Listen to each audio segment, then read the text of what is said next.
Salam kerahiman. Hari ini 31 Maret. Kita akan baca dari 1506, 1507, dan 1516. Dalam nama Bapa dan Putra dan Roh Kudus. Amin. 1506. Oh Allah yang tak terselami, hatiku bersukacita karena Engkau telah mengizinkan aku memasuki misteri-misteri kerahiman-Mu. Segala sesuatu dimulai dengan kerahiman-Mu dan berakhir dengan kerahiman-Mu. 1507. Segala rahmat mengalir dari kerahiman, dan saat terakhir pun akan penuh dengan kerahiman bagi kita. Hendaknya tidak seorang pun meragukan kebaikan Allah, juga kalau dosa-dosanya sehitam malam kelam. Kerahiman Allah lebih besar daripada kepapaan kita. Hanya satu hal yang perlu, yakni agar pendosa membiarkan pintu hatinya terbuka, meskipun sangat kecil, untuk membiarkan sinar rahmat Allah yang Maha Rahim masuk. Kemudian selebihnya akan dikerjakan oleh Allah. Tetapi sungguh malanglah jiwa yang telah menutup pintu terhadap kerahiman Allah, juga pada saat terakhir hidupnya. Jiwa seperti itulah yang mencampakkan Yesus ke dalam duka cita yang pedih di Taman Zaitun. Sungguh, dari hatinya yang Maha Rahimlah kerahiman ilahi mengalir keluar. 15-16. Putriku, katakanlah kepada jiwa-jiwa bahwa aku memberikan kerahimanku kepada mereka sebagai suatu pembelaan.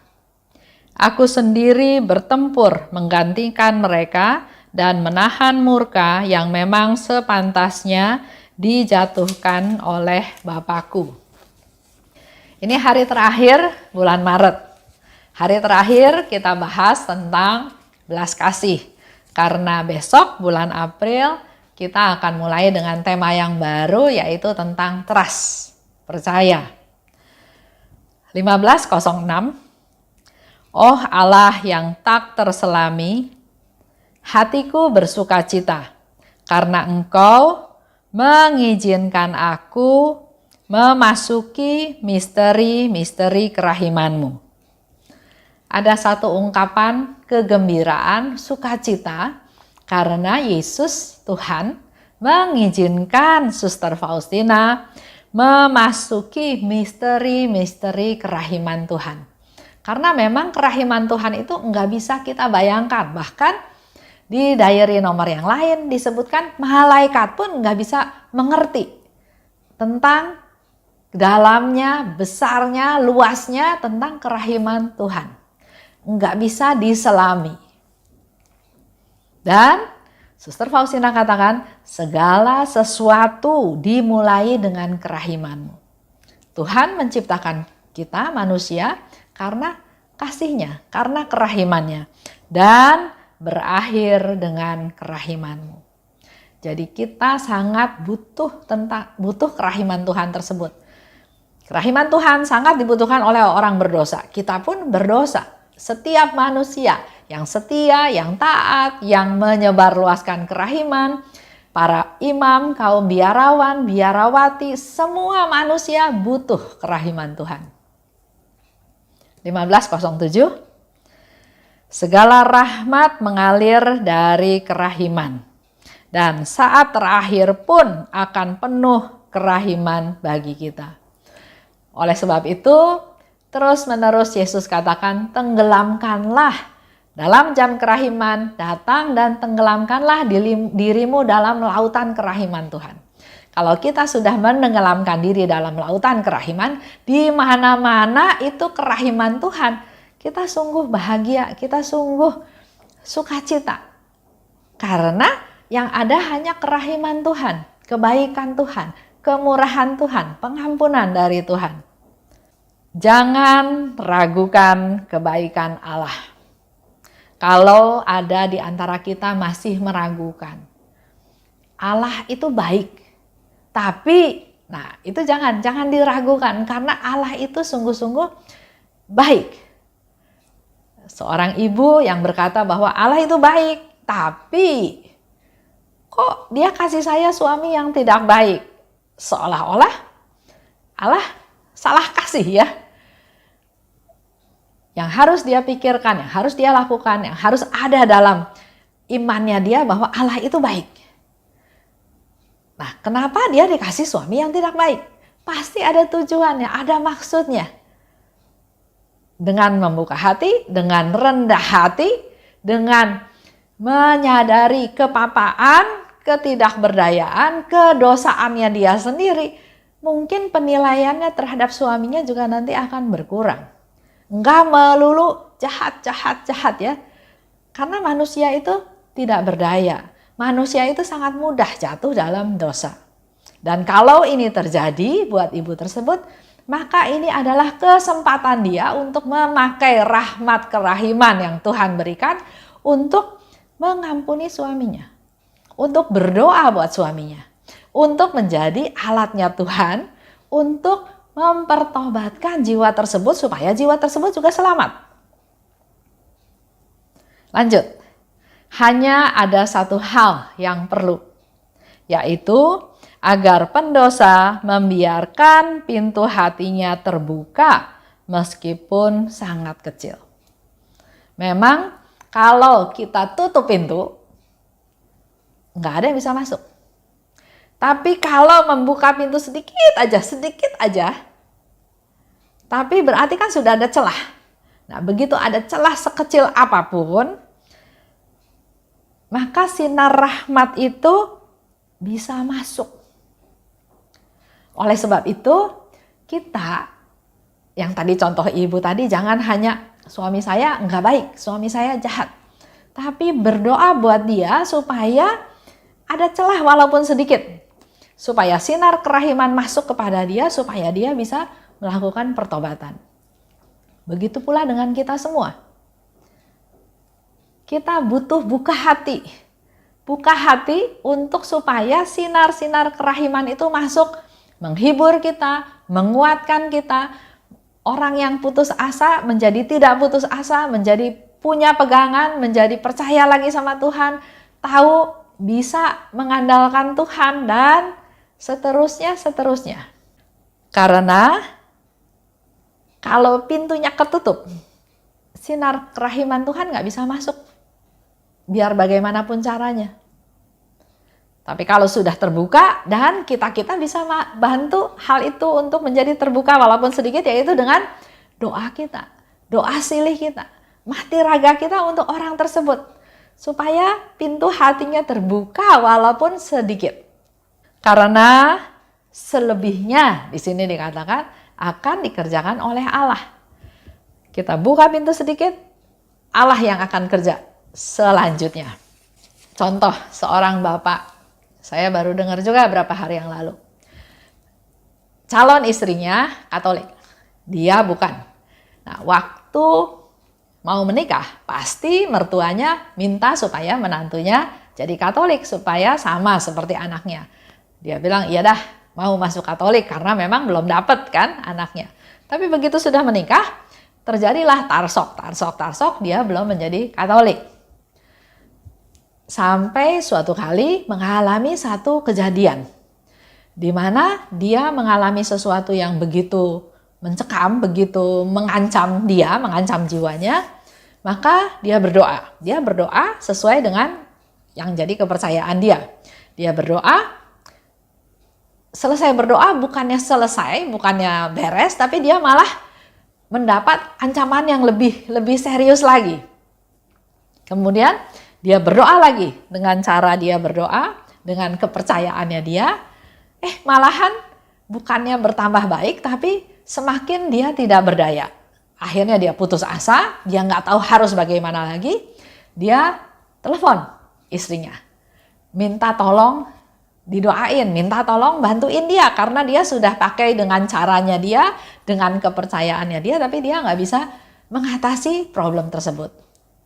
Kemudian istrinya bilang, nggak apa-apa, tenang, saya sudah minta beberapa romo berdoa buat kamu secara khusus. Saya juga sudah berdoa buat kamu, tapi saya minta kamu juga berdoa. Karena kalau dia tutup pintu, percuma. Ya. Dengan dia juga mau berdoa, artinya sudah membuka celah. Membuka celah sedikit aja nggak apa-apa. Kamu berdoa, panggil nama Yesus. Yesus, Yesus. Nah, si bapak ini, walaupun dia nggak kenal Yesus, tapi dia tahu gambaran Yesus itu karena setelah menikah dia sering mengantar istrinya ke gereja. Jadi dia tahu gambaran Yesus tuh yang kayak apa, dia tahu. Nah, karena dalam keadaan putus asa, dia udah berusaha dengan kemampuan dia sendiri, dengan kepercayaan dia nggak berhasil, maka dia berdoa, Yesus tolong saya, Yesus lindungi saya, Yesus tolong saya. Dan dia sendiri bilang dia nggak tahu apa yang terjadi, tapi ternyata dia bisa terbebas dari situasi yang sangat mencekam itu. Situasi yang nyawanya aja bisa terancam. Dia terbebas dari hal tersebut. Itulah yang disebut dengan membuka celah walaupun sedikit. Melalui suatu peristiwa, dia membuka celah, dia panggil nama Yesus, dia mengandalkan Tuhan, Tuhan tolong saya, Tuhan lindungi saya, Tuhan sembuhkan saya, Tuhan bebasin saya. Dan ternyata dia sungguh-sungguh mengalami pemeliharaan Tuhan, mengalami betapa Tuhan Yesus melindungi dia.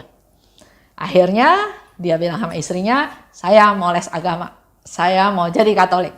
Tapi masih pakai syarat, nggak mau lama-lama, nggak mau 1 tahun.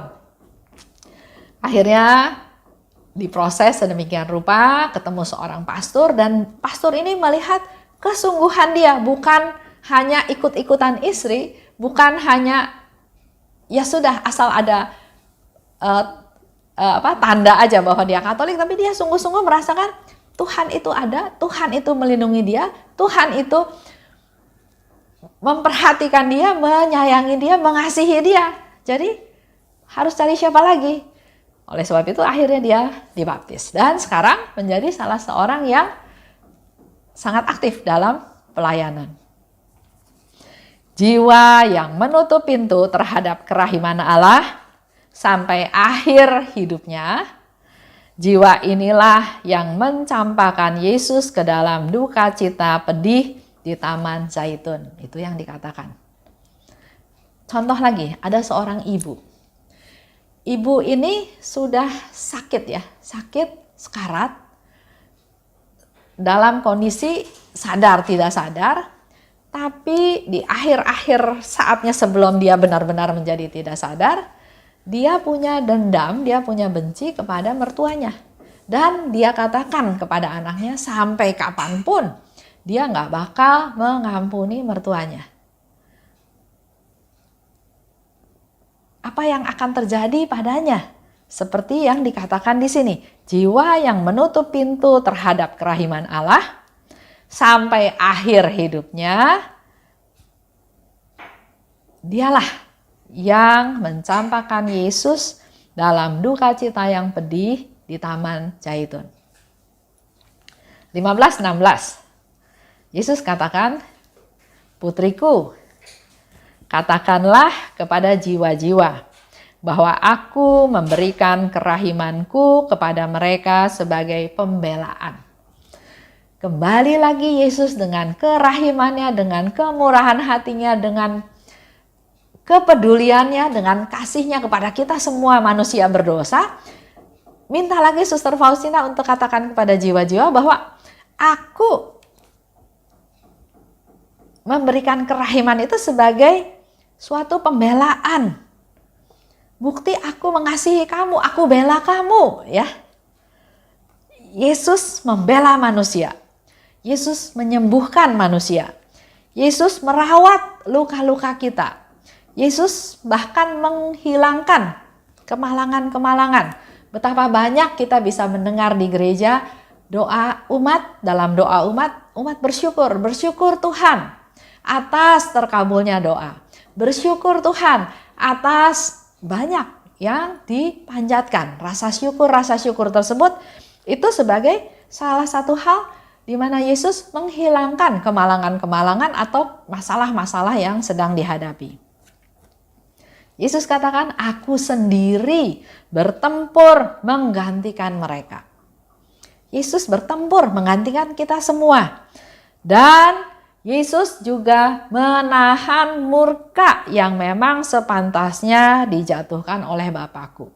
Kita manusia berdosa, Allah itu pantas murka karena kita berdosa lagi, jatuh lagi. Tapi di sini Yesus bilang, aku membela engkau sebagai satu pembelaan dan aku menahan murka Bapa.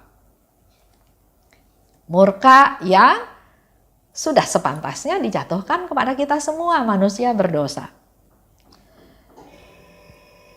Bapa surgawi yang selalu memandang bumi melalui luka-luka Yesus akan menunda atau bahkan akan meniadakan hukuman tersebut. Karena Yesus anaknya yang membela kita.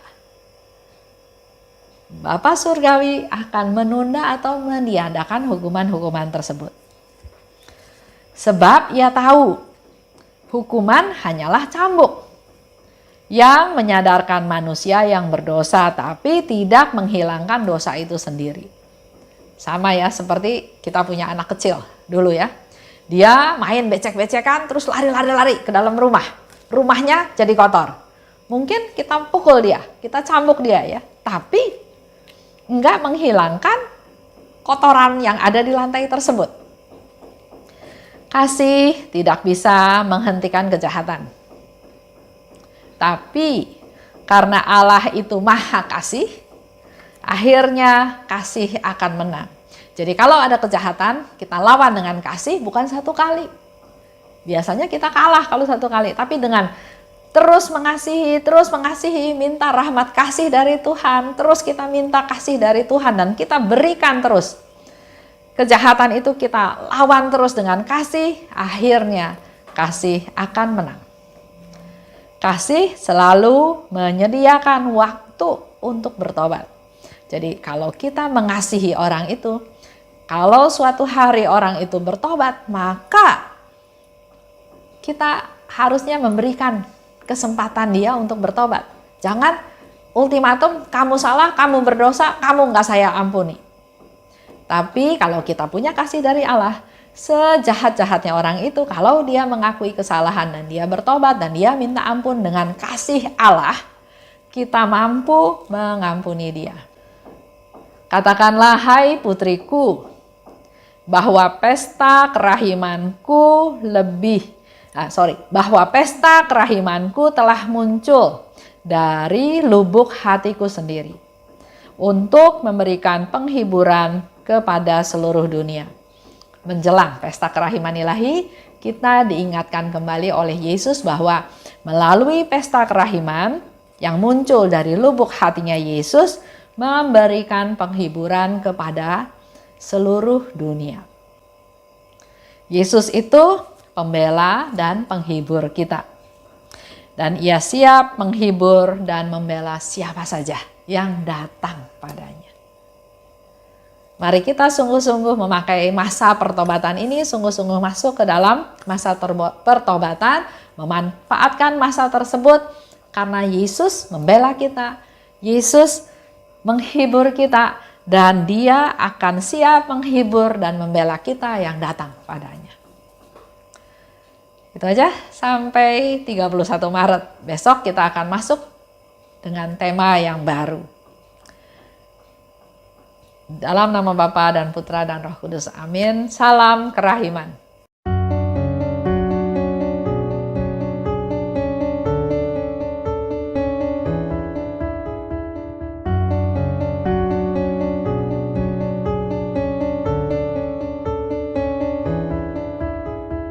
Mengapa engkau membiarkan banyak dosa dan kejahatan? Mengapa engkau tidak menghukumnya? Ternyata engkau masih memberi kesempatan. Dia memperpanjang masa kerahiman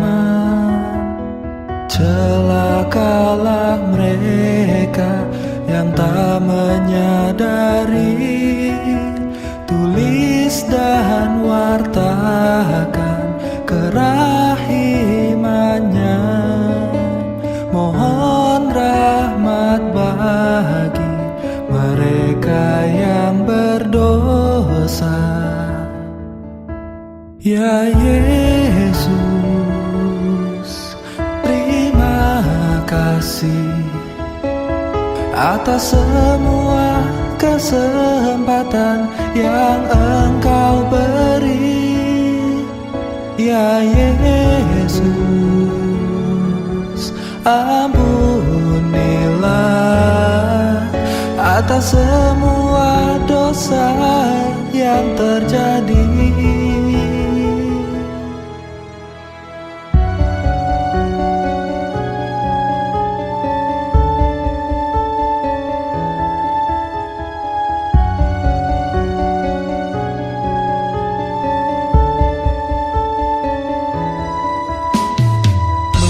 Mengapa Engkau membiarkan banyak dosa dan kejahatan? Mengapa Engkau tidak menghukumnya? Ternyata Engkau masih memberi kesempatan. Dia memperpanjang masa kerahiman. Celakalah mereka yang tak menyadari, tulis dan wartakan kerahimannya. Mohon rahmat bagi mereka yang berdosa. Ya Yesus, terima kasih atas semua kesempatan yang Engkau beri. Ya Yesus, ampunilah atas semua dosa yang terjadi. Ya Yesus, terima kasih atas semua kesempatan yang Engkau beri. Ya Yesus, ampunilah atas semua dosa yang terjadi.